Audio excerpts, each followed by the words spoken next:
Hey, it's me. I know you're super excited. So I'm going to continue reading Save Me a Seat. And we are on chapter 14. Joe. Talk about perfect timing. I could kiss Miss Frost. Well, not really, but I'm happy to see her. I'll keep Joe for the rest of the day. She says, fine by me. Miss Bean asked Miss Frost to bring Robbie along too. He seems kind of mad about it. I was mad too when I first started going to Miss Frost.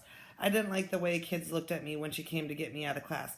Now I'm used to it. I like Miss Frost. And I like being in the resource room partly because it's quiet there and partly because of the M&Ms, peanut M&Ms, come in red, green, yellow, brown, orange, and blue. And they all taste exactly the same. I walk down the hall next to Miss Frost. Ravi walks a few feet behind us and doesn't say a word. Here we are, Ravi, says Miss Frost when we get to the room. Miss Frost's voice sounds like a cartoon bird, chirpy and high. Her hair reminds me of those long strips of cloth they drag over your car when you go through the car wash. She holds the door open for us, but Ravi just stands there. Is something wrong, Ravi? Miss Frost asks. Ravi pushes his glasses up and rubs his nose. Then he puts his shoulders back and stands really straight. My name is not Ravi, he says. It's pronounced Ravi. I'm not going to bother to tell you how to pronounce my surname because you'll never be able to say it right. Miss Frost looks surprised. I'm very sorry if I mispronounced your name, she says. I certainly didn't mean to offend you. I don't belong here, he says, pushing his glasses up again. I speak perfect English. I was at the top of my class in India. My IQ is 135. I don't need special help. I'm not like him. He points his finger at me. I've been coming to Miss Frost since kindergarten. She was the one who figured out I have APD. My mom cried when she heard. My dad just got mad. He thinks APD is made up. He says doctors do that all the time to make money. Have a seat, Joe, and I'll be right with you, Miss Frost tells me. I sit down, dig a blue peanut M&M out of the big bowl in the middle of the table and start sucking on it. Ravi, I say to myself a few times, till it starts to feel natural. I bet I could learn to say his name too if I wanted to. But why should I bother? I have more important things to think about, like the fact that my dad called to say he's cutting his trip short and coming home early. I have a feeling it's because my mom told him about what happened in the cafeteria yesterday.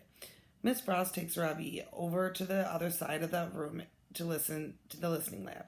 He sits down and puts on a pair of headphones, but his legs are jiggling around under the table, and I can tell he's still mad. For a minute, I thought maybe we could be friends, but now I know that's not ever going to happen. Whatever. Miss Frost gets Ravi set up in the listening lab. She comes over and sits down beside me. Are you okay, Joe? She asks.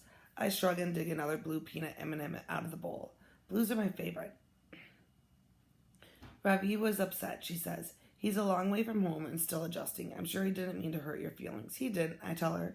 Everybody thinks I'm dumb. I'm used to it. Miss Frost looks sad. Did you know your mom stopped by to see me on her way to work this morning, Joe? She asks. I shake my head. Why can't my mother keep her nose out of my business? Can we talk about something else, please, I say. Like what? Asks Miss Frost. I try to think of something that has nothing to do with my mom or her new job. Did you know that if you suck on a peanut M&M long enough and you're careful not to bite down, you can actually feel each one of the layers dissolving in your mouth? Miss Frost smiles. Go on, she tells me. Most people probably think there are only 3 layers in the peanut M&M, but it's not true. There are 4. The first one is the hard colored part on the outside. Next, there's a thin white layer. That's the part most people don't know about. Then comes the chocolate, and when that's gone, if you've done it right, you end up with a nice smooth peanut sitting on the end of your tongue. Miss Frost is still smiling. That's a very interesting observation, Joe, she says. It's also a sequence. Sequences are something Miss Frost and I have worked on a lot together. She says if I can think about things in order, first, next, then, and finally, it will help my brain stay organized. Pick your distractions, Miss Frost tells me. Pick your distractors, Miss Frost tells me. I get up and go over to the shelf filled with things like kitchen timers, wind-up toys, and music boxes. I choose an old Mickey Mouse alarm clock and a battery-operated snow globe with a Santa Claus wearing a Hawaiian t-shirt. As I carry them back to the table, I catch a whiff of something spicy. It must be Robbie's lunch. Ready, Miss Frost asked me. The alarm clock is ticking loudly. I set the snow globe on the table beside it and turn it on. A blizzard of glittering white snowflakes swirl around the plastic Santa Claus. Ready, I say. She hands me a cup of Sports Illustrated. I'm sorry, I'm losing my mind. She hands me a copy of Sports Illustrated. First, find a page with no pictures on it. Next, circle all the words that begin with the letter T.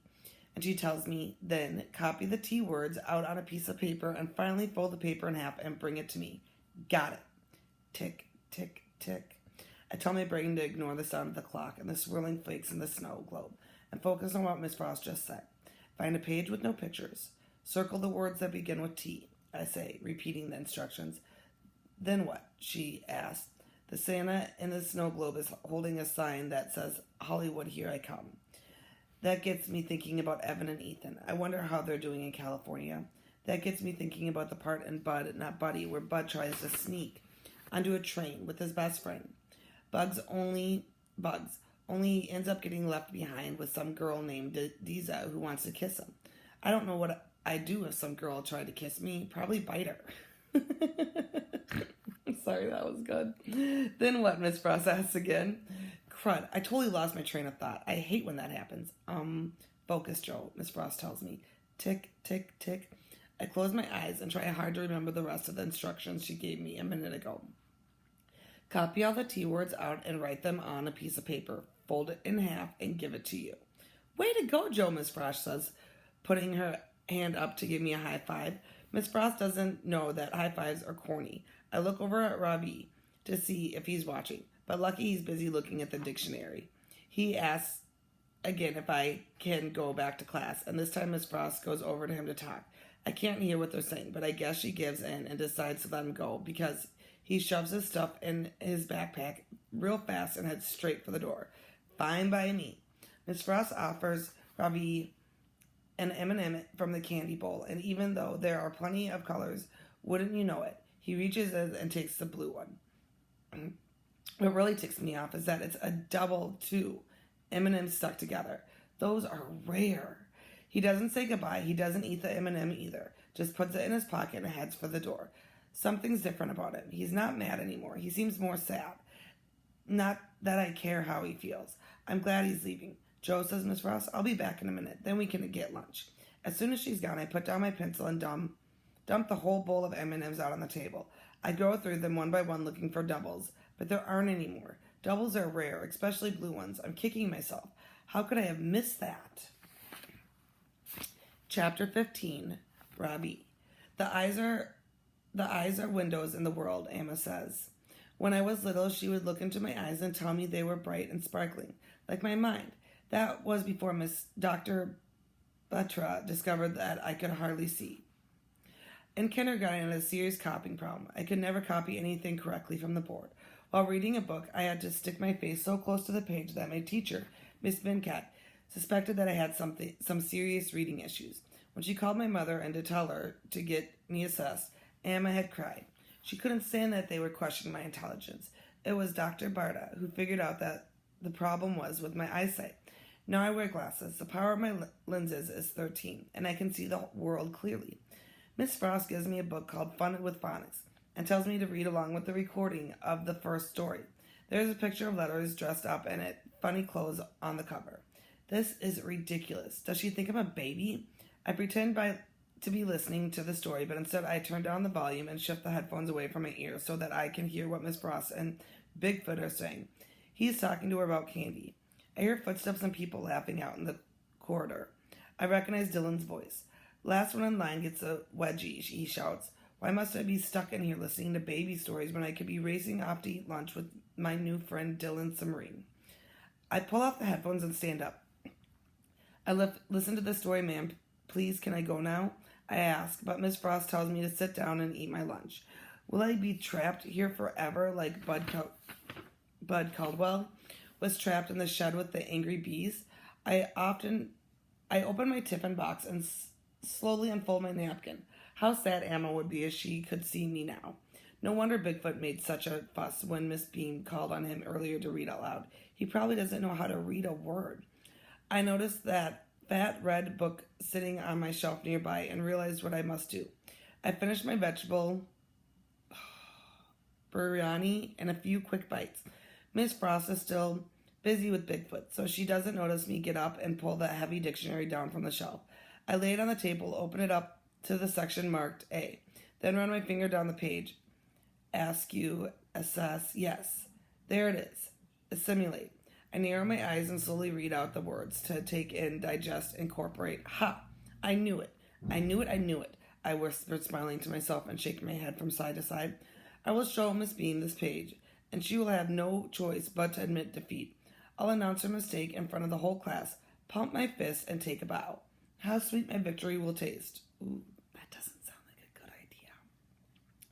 In the meantime, eavesdrop and find that Bigfoot is talking on and on about candy. He never says a word in class, but here he can't stop talking about chocolate and peanuts. Will it never end? I look at the dictionary one last time, just to be double sure, running my finger along under the words, this time very, very slowly. I want to make sure I have not missed anything. Take in, digest, incorporate. I bend my head closer. There is something else. To integrate, to fit in. To fit in. My finger freezes. Can my eyes be fooling me? No, thanks to Dr. Barta. I can see perfectly well. I read it again. To integrate, to fit in.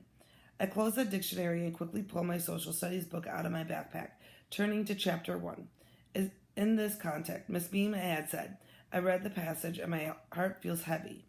Consuming and incorporating nutrients has nothing to do with Native Americans in New Jersey in the 1700s. Just a minute ago, I had wanted to 1. Announce my victory, 2. Pump my fist, 3. Take a bow. But instead, this is how I feel. 1. Embarrassed, 2. Ashamed, 3. Defeated. Miss Frost comes and sits down next to me. I'm sorry to keep you waiting, she says. I know that you're eager to get back to class, but I thought it might be a good idea for us to have a little chat. What is there to talk about? The taste of victory is gone. All I want to do is dig a deep hole and hide my head in it forever. I'm here to help you in any way I can, says Miss Frost. We have lots of ESL material here in the resource room. ESL, I say? English as a second language, she explains. Miss Beam mentioned that she and some of the children have been having difficulty understanding you because of your accent. I hang my head. English is not my second language. It is my first. My English is much better than my Tamil. Mop Top doesn't even know me, and now she's criticizing the way I speak. I can only imagine how difficult this must be for you, she tells me. A new school in a new country. Maybe you would help to speak with Mr. Garfinkel, our guidance counselor. He's very easy to talk to. I feel like I am suffocating. Now I'm in need of some kind of counseling too. Please, I whisper, can I just go back to my classroom? Of course, she says, and pats my hand. Miss Bean should be back in her classroom by now. I'm sure she won't mind if you sit quietly and read until the others come back from lunch. I nod my head, grateful that my torture is finally coming to an end. Then I quickly stuff my tiffin box and social studies book back in the backpack before Miss Frost can change her mind about letting me go. Bigfoot is looking at me at a magazine and doesn't even look up as I walk past. Would you like an M&M for the road? Miss Frost asked me, holding out a big bowl full of colored candies. Emma doesn't like me to eat sweets, but I don't want to be rude, so I take a candy, a blue one, and put it in my pocket as I prepare myself for the long walk back. Miss Frost and I walk down the corridor together. When we reach room 506, she turns to me. How about we meet again next week, she says, once you've had a bit more time to settle in. I reach to open the door, but Miss Frost puts her hand on my shoulder. Before you go, can I tell you something? I think you've assumed something about Joe that isn't true. You and he could easily be friends. I shake my head no. Why should I be his friend after what he did to me? This morning in class he tripped me on purpose. With his foot and nearly broke my glasses, I say. That doesn't sound like the Joe I know, says Miss Frost. Dylan saw him do it, I tell her. He told me. Miss Frost bites her lip, then says, I wasn't there. But if he tripped you, he owes you an apology. And you owe him an apology as well, for implying that he might not be as smart as you are.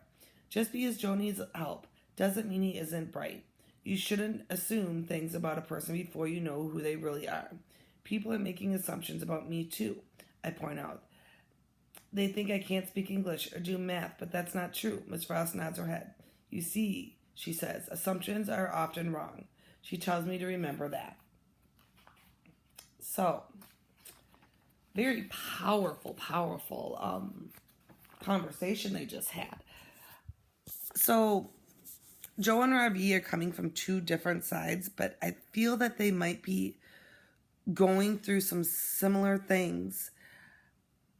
And I want you to think about what similarities they have right now, about how one's really, really intelligent and one's struggling, but how they still both might feel like outsiders and not fitting in.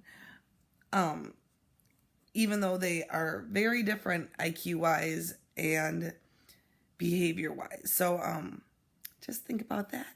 And I will read you the next chapters later. All right, bye, honeys. Love you.